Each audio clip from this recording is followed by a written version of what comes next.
محترم سامعین السلام علیکم۔ کارپیٹ صاف کرنے کا طریقہ۔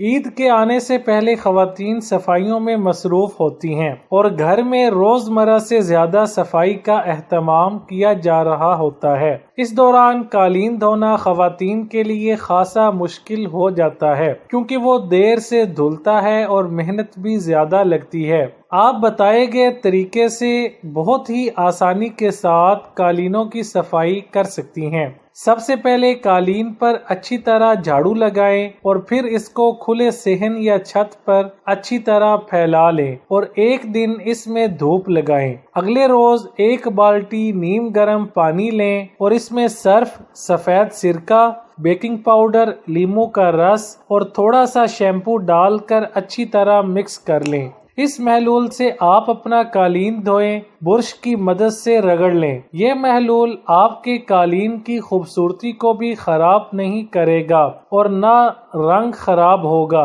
اور برش کی مدد سے اس کے دھاگے یا فولیکل بھی نہیں نکلیں گے۔ اگر آپ چاہتی ہیں کہ آپ کا قالین لمبے عرصے تک صاف رہے تو اس پر روزانہ جھاڑو یا برش کی مدد سے صفائی کریں اور چھوٹا موٹا کچرا گر جانے کی صورت میں ہاتھ سے ہی اٹھا لیں۔ ویڈیو اچھی لگے تو لائک، شیئر اور چینل کو سبسکرائب کرنے کے ساتھ کمنٹ باکس میں اپنی رائے کا اظہار کرنا نہ بھولیں۔